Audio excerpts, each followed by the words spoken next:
This Nerchio versus Bly, teammates again.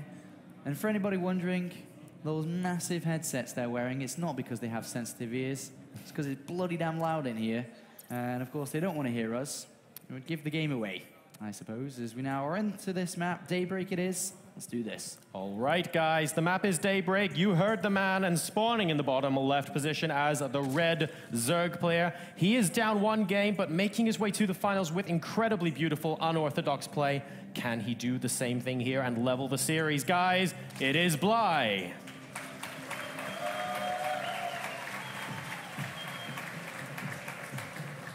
And his opponent, a very accomplished and seasoned tournament player, known for his absolute solid style. Will he be able to win this game and take this match to match point? We'll find out in just a moment. It is Nerchio.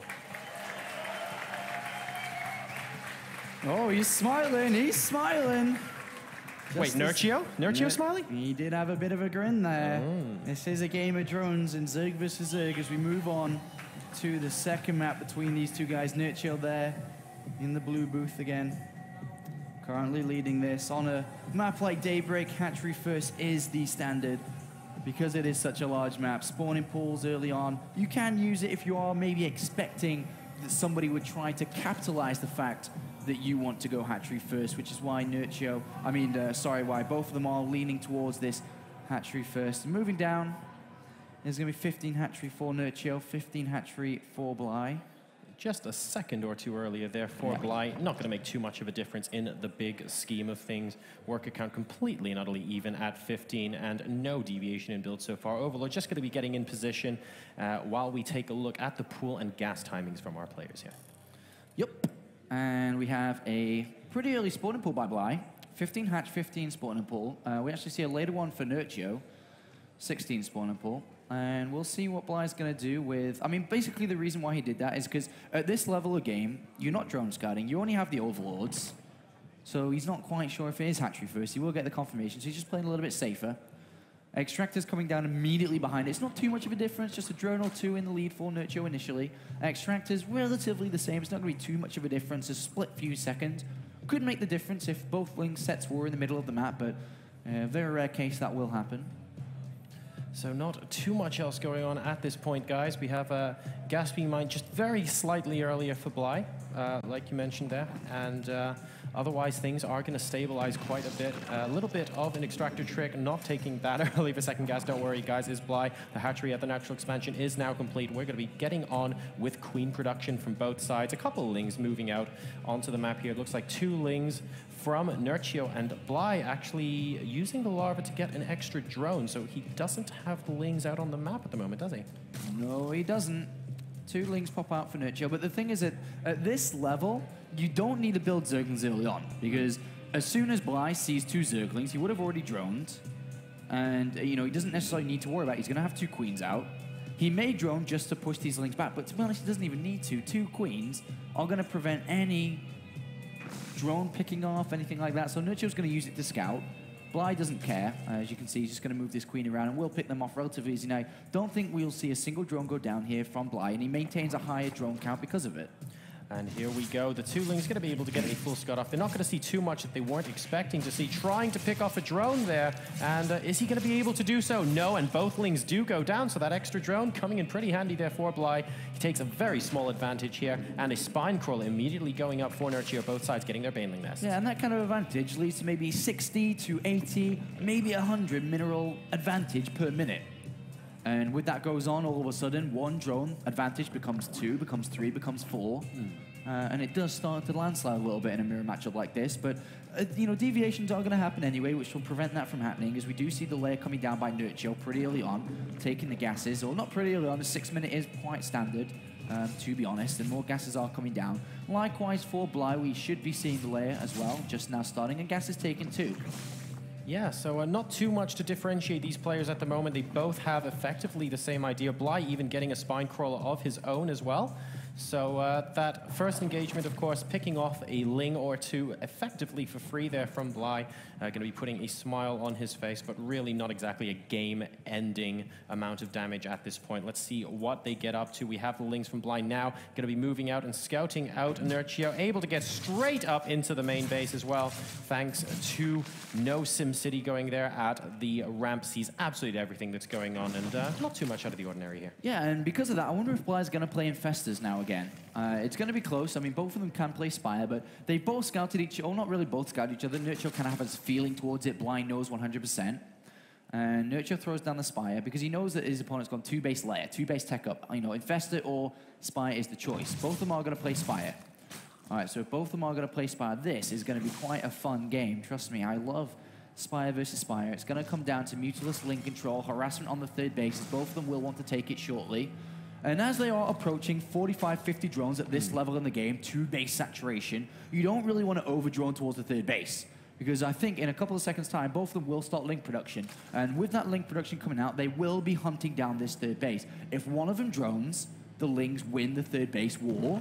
Therefore, one opponent or one player has 6 gases, the other 4. So naturally, you both have to go for a Ling-Baneling fight. Instead of in the early stages on 2 bases like we saw before, it's going to be on 3 bases. So it's going to come down to control once again. Who's going to have the better control? It looks like Bly is going to be the aggressor in this fight, and he's going to look to try and topple that hatchery. If he brings that hatchery down while being able to defend his own, he will have a massive advantage. But of course, if Nerchio pushes the back, the game continues on.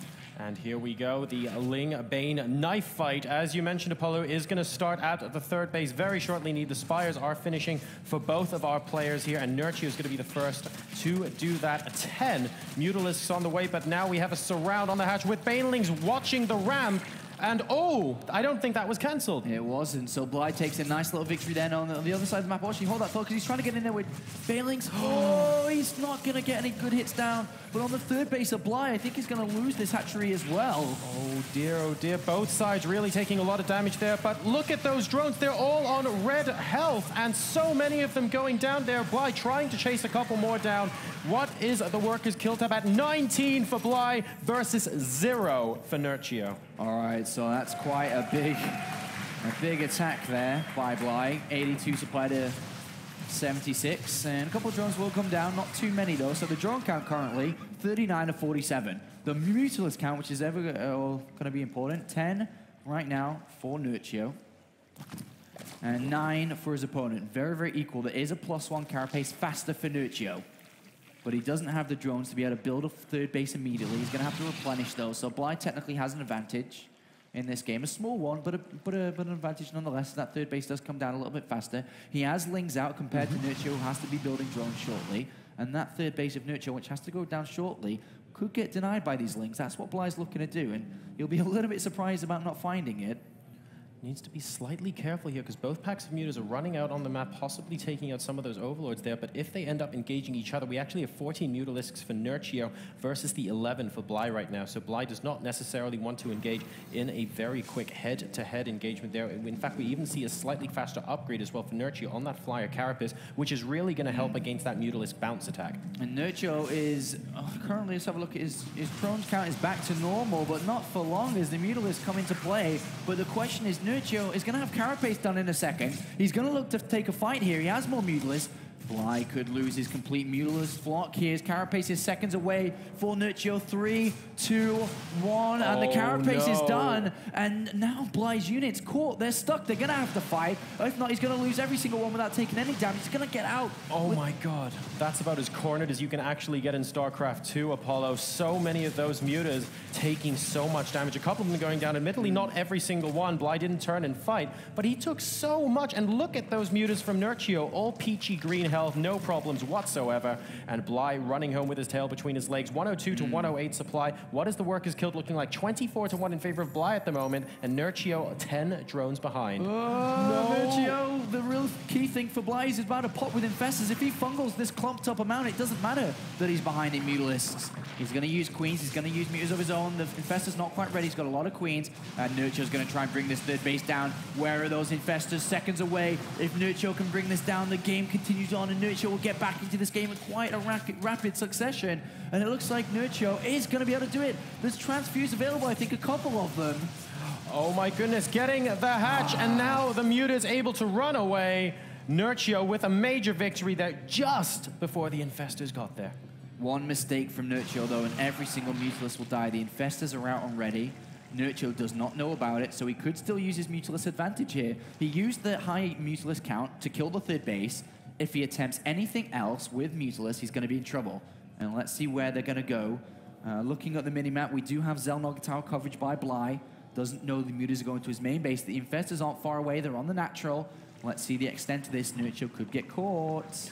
And here we go. The Mutas trying to come in for Bly to see if he can head them off, but they just aren't enough. And they're going to try and engage here because they want to stall until the Fungals get there. One does go down, and a couple of Mutalists do get picked off here. So great stuff there from Bly. Did Nerchio get much damage done? He's gone up to 13 workers killed this game. So a little bit less parity now than it was before. And Bly, okay, very nice. He's actually getting those drones back again. 44 to 52. And we see a Nidus coming out of our red player. Yeah, Nidus is going to be interesting here. He could just go with all his queens into the main base, use the Fungals, queens, and a handful of roaches together and just try and play from behind because he knows that he's behind in economy, having lost that base.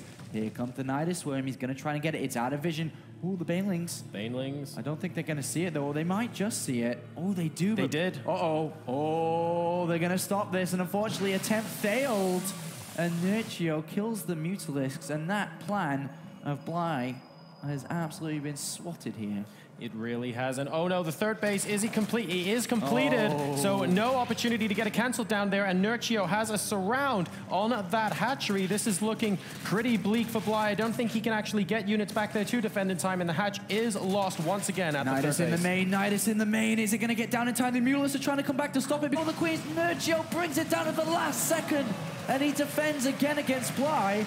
And having defended again, he killed the third base. And Bly's attempt to just evade the center of the map, to just cut past and deploy the Nidus Worm to get his Roach and Infestors and Queens in the mix has been denied again. It looks like there will be an attempt in the bottom right, I think. Yeah, there is going to be an attempt in the bottom right here. Outside of vision again. Oh. But this time, Nerchio's had 3 bases for so long, he's got Infestors of his own now. Yeah, it's going to be very, very difficult indeed here. The Nidus does successfully go down, although it is right next to 3 Banelings. And here we go. Bly going to be streaming units into the third. Very difficult position to be in because we're effectively on 3 base versus 2 base right now. And that's why Bly is sending everything here through the Nidus Worm. The lot, ladies and gentlemen. Queens, Infestors, Lings, you name it. If he can send it in, he'll put it in. And oh dear, excellent Baneling hit there to start the engagement off from Nerchio. He's currently 165 to 145 supply ahead. Bly now really putting his chips in the center of the table and saying, look, this is what I've got. What can you do about it? And well, we'll find out now. Nerchio's trying to spread out well, but the Fungals are absolutely fantastic here from Bly. A lot of damage coming down. It's very difficult to actually tell who's going to cut out ahead. It's actually equal in supply. Is Nerchio going to be able to defend? There's a lot of infested Terrans. Bly is powering his way through, but Nerchio may just have a little bit too much here with the Queens, with the infested Terrans. Is so close, 30 supply difference, but Nerchio has done it. He is going to be able to push this back. So many Queens, god damn it, so many Queens. And he is going to be able to push Bly back, and with pushing Bly back here, he is going to maintain 3 bases versus 2, and Bly's attempt has been stopped. Great transfuses on the Roaches in the front line from Nerchio as well. Bly not stopping with the aggression, trying to punch through here, but just unable to do so. Nerchio currently up 133 supply to 89 at the moment, and Bly is getting overrun outside this third here. There's not much left for him, and GG! Nerchio is 1 game away from becoming DreamHack champion. Indeed, look at that.